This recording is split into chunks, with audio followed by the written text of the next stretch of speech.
going into the tournament with just one game left, but it's for all the marbles for the league championship. Let's talk about this team and what maybe has surprised you or pleasantly surprised you so far this year. Yeah, thanks, Brian. I appreciate you hosting the boys and the program. It's a special night for us, so thanks so much. Sure. I think the season is something that we had expectations for. Our boys worked really, really hard this offseason. A lot of goals personally and as well as an entire program perspective. And we're led by 11 seniors. We've got several juniors contributing and then a couple of sophomores, but it's also the entire program as a whole, JV and our freshmen. So our freshmen in the offseason really stepped up. They were very active in the offseason work, and I think it's just been very contagious in regards to the focused mindset we've had, since really last November, going into today, October. You've been with Granville soccer for 10 years. This is your 5th year as the head coach, and people kind of look at that as a benchmark. At the 5-year mark, where are we? Obviously, the record's great. You've done a lot of success. Are you happy of where this program is and looking forward to the future? Yeah, no, I'm very happy with the program. I have a great coaching staff. One thing that's, I think, very unique in terms of the DNA for us has been coaching staff that's been with me since the beginning. In high school sports, as you all know, it's tough to keep assistant coaches. They're going to the next opportunity, and they've had a lot of buy-in and a lot of conversation about what we want the culture to be.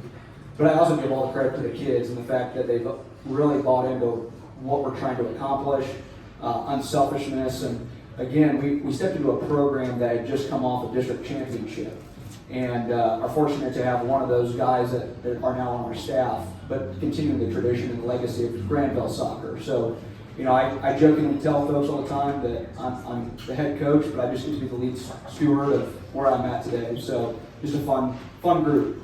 Well, they must respect you, because I cannot believe with a bunch of kids and adults how quiet it is in here right now. So they must like what you're doing, because there's not, you guys can make a little bit of noise.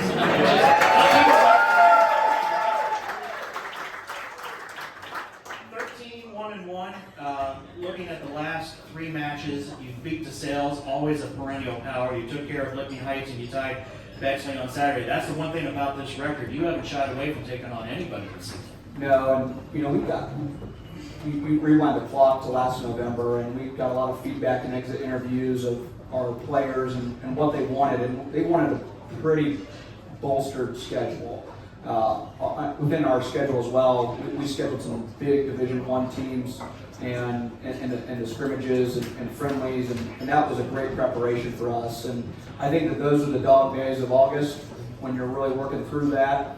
And this gave us an opportunity to where we're at, 13-1-1. We always preach here at Granville is winning is just a byproduct of your preparation and what you do. You got to have a little luck on the day, but at the end of the day, I think these boys have earned the 13-1-1, and at the end of the day as well, it's all good to have it for the first 15 games of the season, but it really matters on Thursday, and it's going to really matter here in the next few weeks of where this trajectory goes. Do you like having such a huge match coming up against Watkins for all the marbles?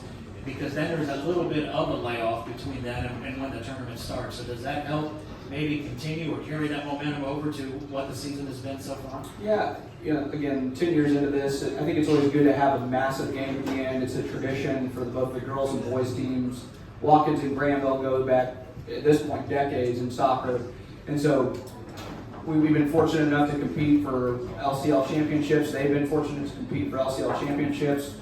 Somehow it always comes down to both of us, it feels like. And again, it's an awesome way to, again, for both programs to really showcase their body of work for the first 15 games.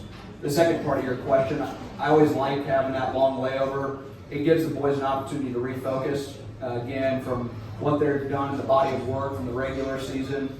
But the real work really starts here Friday in terms of the aspirations that this group has. When you have the success that you've had and you had the expectations coming in, how do you balance that with, you have 11 seniors and that obviously helps, but it's still kids 16 through 18 and trying to enjoy what they've been able to achieve as well as hitting those expectations. How tough is that for a coach? I think that you have to be collaborative with your players. If it's constantly coming down as a coach that this is what we're going to do, I think that gets lost. And I think that that's where you have guys focus in and out of the season. We have such a collaborative group of boys that they tell me when I'm wrong sometimes, and we have a good captains group that say, hey coach, we need to take a look at this. And we've tried to create that culture where, again, we really listen to them and get their feedback on things. But at the end of the day, it really comes down to the boys and the buy-in that they've had. And sincerely, since it goes back to November, and even really goes back, for this senior class, this junior class, it goes back to when they were all freshmen, stepping in and not shying away from those expectations, knowing that this is where we want to be. We got to go earn it. What made you want to be a coach? It can be a thankless job. I mean, you have to have a passion for the game as well as a passion for coaching and teaching. But what motivated you to want to be a coach? Yeah, great question. And one I think about often. I'm a kid from Indianapolis. My grandfather, his family came over from Yugoslavia, settled in Northwest Indiana. Had a lot of conversations in his pickup truck growing up about impacting people. He's one. I got you. Well, hey, being a coach for 10 years and still no gray hair, very impressive. You've got that done well. I'm losing it, Brian. Back to the matchup with Watkins, because both programs know each other so well.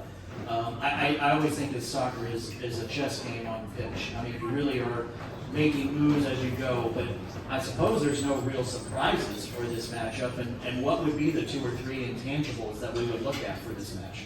Yeah, it's going to be a great match. I think it's a cat and mouse game like you described. It's a game of moments. I feel like that's soccer though as a whole. Oftentimes I liken it to a boxing match. It seems like you can be controlling the fight the whole game, but you let your guard down for a second, you take a right hook and you're on the canvas. So we have to be focused for a full 80. I think that's going to be important for us in terms of what Thursday looks like. I think the keys to the game, for both teams is going to be who can probably have a good first 5 to 10 minutes. See who can really kind of come out strong. It's our senior night on Thursday, so how do we handle those emotions of, again, it being a big night? It's 11 seniors, it's their last home game. How do we handle those things? And again, at the end of the day, Watkins and Granville, something always comes up as a surprise, but it's being able to handle those things. Think back 3 years ago, we had an own goal. 2 years ago we tied. Last year we had to go to their place to beat them to get the LCL. So, for me, it's being able to handle those emotions properly and being able to refocus and execute when the lights are brightest. Well, and you bring up a great point, because I think this sport, maybe more than others, is you could dominate for 78 out of 80 minutes. And I look at the Ohio State match, the Final Four last year against Marshall. If you just watched that game and didn't know the score, you thought Ohio State was winning 4-1 or something like that, and Marshall ends up getting the victory. How do you even keep that temperament when you know you're dominating and it is a fluke thing that sometimes can happen, and you want to stay positive? But I think in this sport it can be harder than anything to keep that going. Yeah, no, it is. It's a cruel sport. I've been on both sides of it. I think our boys have been on both sides of it as well. It's one of those things you have to take it in stride. I think it's a constant refocusing. It's a sport that you have to constantly be checking yourself, making sure you're in the moment.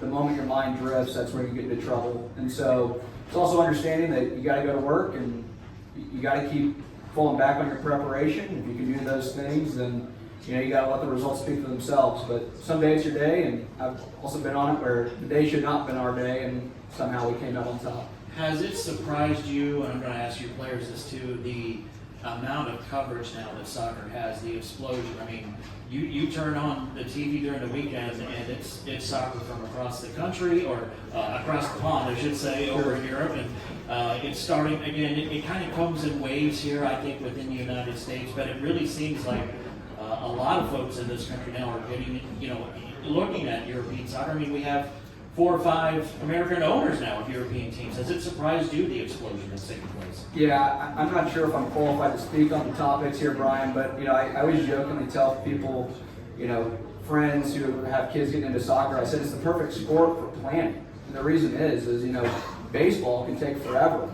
Innings last so long. With soccer you're going to get out in 80 minutes, so at least you can plan for your barbecue family. So, I don't know if it contributes to that or not. So after Thursday, then the next match, which will be starting the tournament, will be the 18th, and that will be the sectional final. You'll have the winner of Bloom Carroll, the 11th seed, against Bloom Carroll or Columbus South, and then the 22nd, the winner of London and West. You are the top seed, but again, it seems like this team relishes the pressure. Like, people expect you to get, through the sectional, through the district, off to the regional, and then anything can happen when you get to the regional play. But these guys accept the pressure and understand what's in front of them. Yeah, I think it's changing the mindset too, the lens of this. I think it's easy to say this is pressure. At the end of the day, this isn't pressure, this is fun. At the end of the day, and being able to enjoy the fact that you get to go and compete for 80 minutes with your brothers, that's fun. There's no pressure to this, and so yeah, you acknowledge the fact that this might be the last opportunity that this particular group gets to enjoy and have a relationship and get to prepare. But at the end of the day, you got to come out and have fun, and that's the whole thing to it. And we got to take care of the 18th. We're going to put one foot in front of the other. If we forget to skip steps, it's going to come back and bite us. So we have to have good weeks of preparation, good days of preparation, and focus. If we can do it, we'll see where everything falls. And I do want to do a shout out because you were with the girls program as well. They've had a tremendous year also, and they've had that continued success. So is it a nice, I don't want to say combative deal, but both teams kind of, hey, the girls are doing this, the boys are doing this, and just the success that both programs have been able to accomplish over the years? Yeah, I think so. I mean, at the end of the day, in the girls programs, the tradition, the legacy that they've had, 3 state final appearances, a perennial powerhouse in the Central District. Coach Ty Trin, who's taken over for Scott Forster, who's there for all those years. He's really continued that standard and trying to understand what the expectations are there. The girls are always prepared.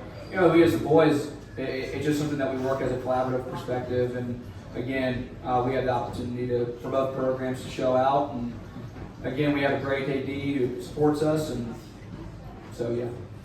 Yeah, I don't want to give too much credit to Josh.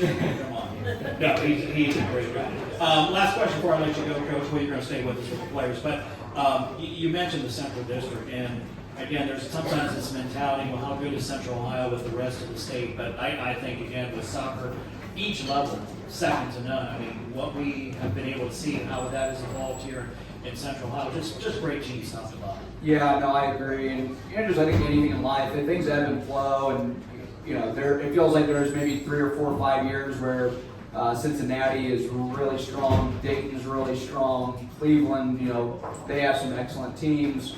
It seems like right now that Central Ohio is really taking off in regards to where the pendulum is now swung. There's 2 or 3 teams in the Central District that could go compete for a state final this season, and so knowing the competition that's ahead of us, if we can get through those games, we know it's in front. All right, crowd, we're going to take a break so you can drink and eat and have fun.